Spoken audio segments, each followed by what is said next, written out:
Hello everyone, welcome to another video with me, Paul King Geeky Stuff, and today is another video of a franchise. This time is a gaming franchise, Final Fantasy, one of probably the most popular JRPG around the world. In Japan, probably this and Dragon Quest, kind of neck and neck, but worldwide, I would say Final Fantasy is #1 JRPG. So, why am I talking about this? Because, in my opinion, it is the greatest JRPG franchise of all time. I think it's also the JRPG that kind of started a lot of trends, if you so to speak, right? I mean, one of my favorite genres in gaming is RPG, especially JRPG. If you follow some of my videos, as much as I mention how much I enjoy JRPGs, and Final Fantasies was one of the main reasons. Going back to the first Final Fantasy game that really got me into Final Fantasy was Final Fantasy VI for the Super Nintendo. I wasn't so much into Final Fantasy before that. I played like 4, 5, and so on. On the Nintendo Entertainment System, NES, I didn't appreciate RPGs, probably too young again. I keep on saying that. I was into like the sideward scrolling action game like Mega Man, Metroid, Super Mario games like that. And never really, like I said, never got into RPGs into Super Nintendo. And it was Final Fantasy VI. And Final Fantasy VI is still one of my favorite all-time Final Fantasy games. And I hope, there's rumors, I hope that Square would, or Square Enix is called now, back in the day just called Squaresoft. I hope they would do a remake. That's highly rumored at the moment. And why not? It's been how many years now since the Final Fantasy VI. And then when I talk to my colleagues work, some of the gamers there, most of them are good 10, 15, some of them are even 20 years younger than me. And the only Final Fantasy they ever played was like from Final Fantasy X onwards. And they played Final Fantasy VII Remake. And then I went back to play the original Final Fantasy VII. And most of them didn't appreciate Final Fantasy VII on PlayStation. So, and most of them have never played Final Fantasy VI. They've heard of it. At the same time, is also in some of the new gamers nowadays, they are so spoiled, I suppose, with so many JRPGs. So if you ask them to play some of the classic games, they may not appreciate some of the mechanics that may or may not have kind of dated to today's standards. So I think Square needs to do a remake of that. And it was from Final Fantasy VII onwards, and then you had other RPGs like Secret of Mana, Chrono Cross, Chrono Trigger, loads of other Dragon Quest. Or then slowly it's like a domino effect. I start playing one, then another, then another, and another, and it slowly became my, if not my, it's definitely my top 2, top 3 genres. You know, you got the action adventure like the Legend of Zelda. I love my good old platform games like the Mario games and RPGs. Then you get into RPGs in today's RPG standard. You've got kind of almost like 2 genres within the genre itself. I mean, back then, you know, you had the turn-based RPGs. You know, computers, consoles, they didn't have the horsepower to do like action RPGs like a lot of the more modern RPGs are in the last 10 years is all action-based. Even the Final Fantasy VII remake is action-based. One of the good things, I'm glad that the remake kept an option to do turn-based. My point is, I'm a bit old school, so I still prefer the turn-based. I don't mind a little bit of action RPG. For example, things like if you ever played the Xenoblade Chronicles series by Monolith Soft, they kind of combined a nice combination of both kind of sort of turn-based but action RPG. Well, no, enough of that. And then you got Final Fantasy VII. Originally, it was supposed to be out for the Nintendo 64, and then Nintendo made the decision to use cartridge that kind of upset Squaresoft, and they jumped ships to the original PlayStation 1. And I think Final Fantasy VII was the one that really took off, really the success of that. It made Final Fantasy mainstream. I think it definitely made JRPGs as one of the top genres in the gaming franchise, the gaming industry as a whole. And he had a good story. It's one of the first RPG where you had like almost like a cinematic effect. The CG cutscenes, the characters. There was a death in the game, and the character designs all look pretty cool. And also, it was the first kind of using 3D graphics as well. And then you got Final Fantasy 8, then 9, and that was it. The free Final Fantasy for the PlayStation 1 itself. Out of those three, I know it's probably I actually prefer Final Fantasy 8 personally. Don't know why. I think Final Fantasy 7 and 8 are very good. The top two.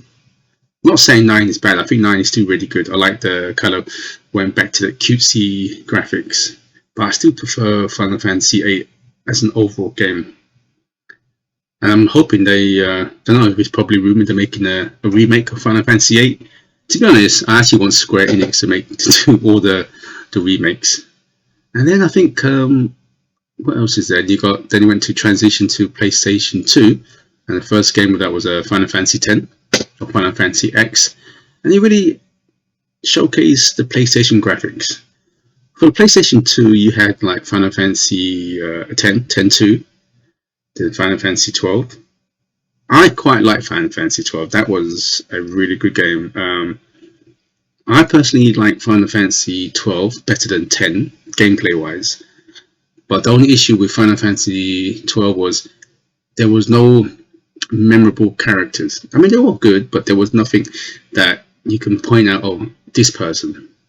Where Final Fantasy X had kind of more, I think overall better characters. You can relate to them a bit more. I think probably why. So 10 had better characters. 12 had, in my opinion, better gameplay. And also like the combat as well was really good. Then of course you had the massive delay of Final Fantasy 13 Versus, which ended up being Final Fantasy 15. Final Fantasy 13 on the PlayStation 3, which I personally liked. I actually liked it. I know a lot of people didn't like Final Fantasy 13 as much as the others. I personally quite liked it. I liked the graphics. It really showed off the power of the PlayStation 3. And I enjoyed the sequels as well. The two sequels. Final Fantasy 15, which we all know was in the making for like 10 years. I thought it was okay. I haven't played the was it Final Fantasy 15 Royal Edition, the full package. I've only played the base on the PS4. I liked it. The graphics are great. Combat, I like the combat, but I don't know, something about that. I think the main character Noctis.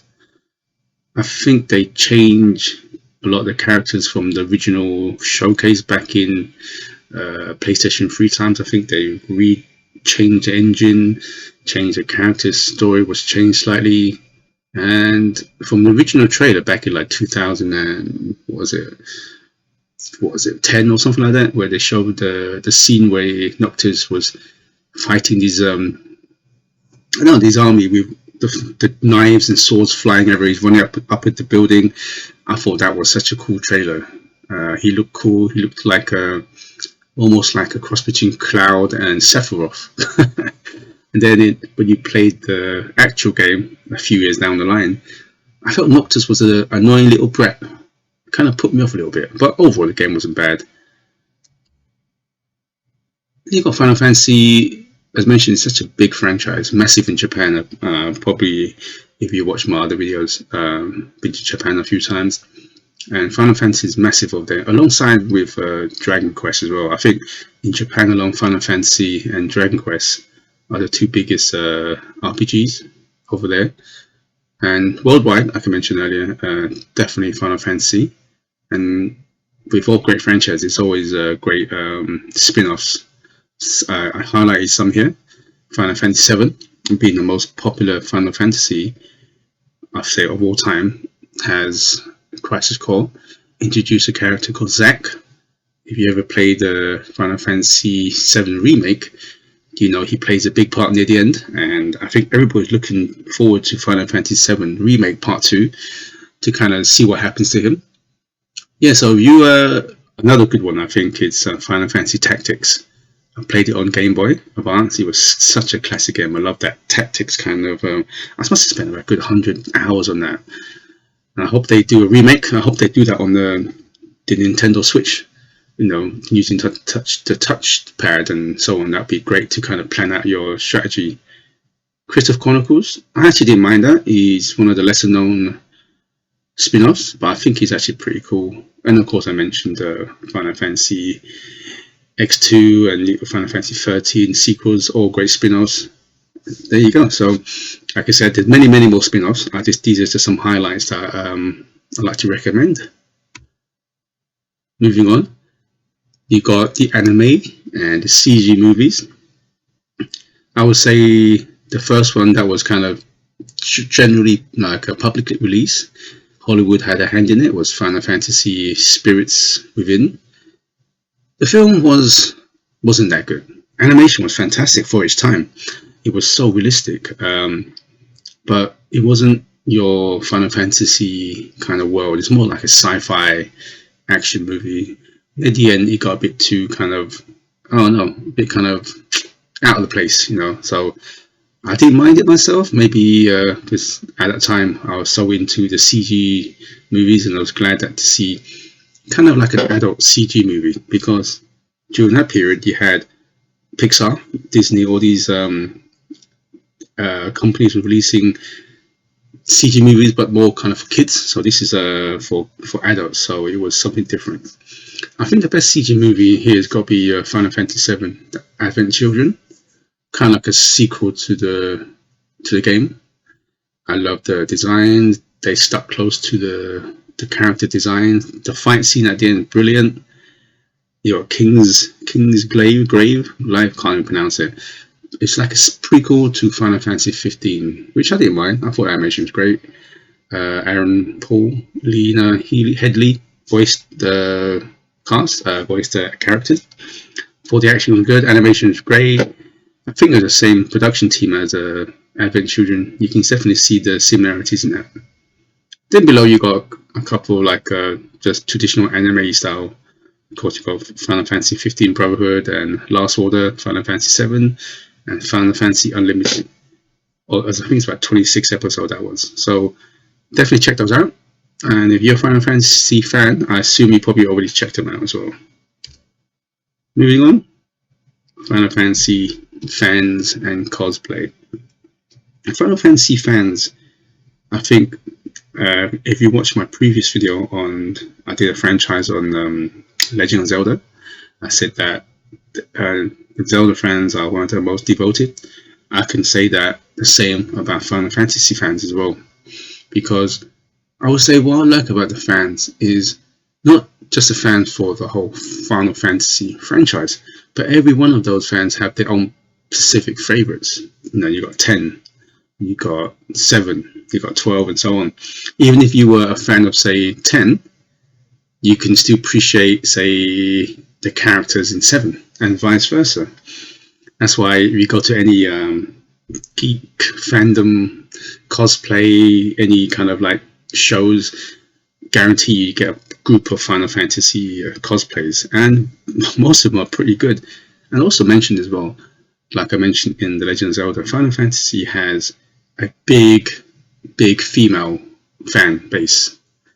I think it's probably the biggest, even bigger than Legend of Zelda overall. I think it's a good thing. You can, when you play the game, you can see that, you can understand why a lot of females enjoy it. It has that kind of feminine touch.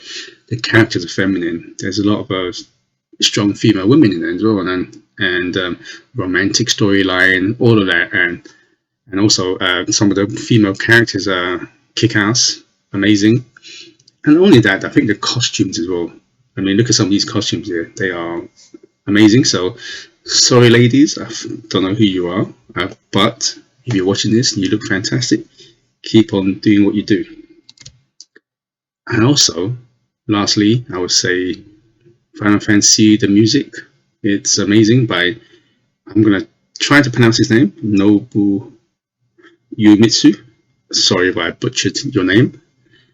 I think he did the majority of the soundtrack. I'm telling you, I think just like movies, the soundtrack, the music really enhance the experience when you go into a battle.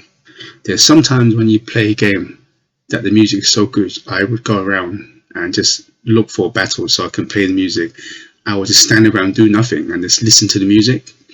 And then you got the cutscenes where the CG animation happens, and then the music kicks in, just like the Final Fantasy VII, One Winged Angel. Those soundtrack really enhanced it. I love that Square, put so much emphasis on the music production. A lot of I think a lot of gamers appreciate that, of course. The soundtrack, I think I bought a whole bunch of them. They have concerts. I want to see some of them. And I think that Final Fantasy is one of the few games from the past that really focused on the music side of things and influenced a lot of the gaming that we see today in the last 10, 15 years. Because, you go back 20 years, a lot of games, I mean, they didn't really put too much money or production into the soundtrack. But now, you look at the industry nowadays, the soundtrack, they got as much budget, emphasis, as the production of the game itself. So I'm so glad that they did that, and I'm glad that Nobu Uemitsu, has been recognized as one of the greatest gaming composers of all time. And if you get a chance, which I hopefully would soon, and I hope he does another concert once this whole pandemic is over, we get to travel freely. I would love to see him in concert and listen to all the Final Fantasy soundtrack live with a live band, orchestra, all that cool stuff. Well, anyway, thanks for watching, and please subscribe for more talking geeky stuff. Until next time, good morning, good afternoon, and good evening wherever you are, and please stay safe. Goodbye.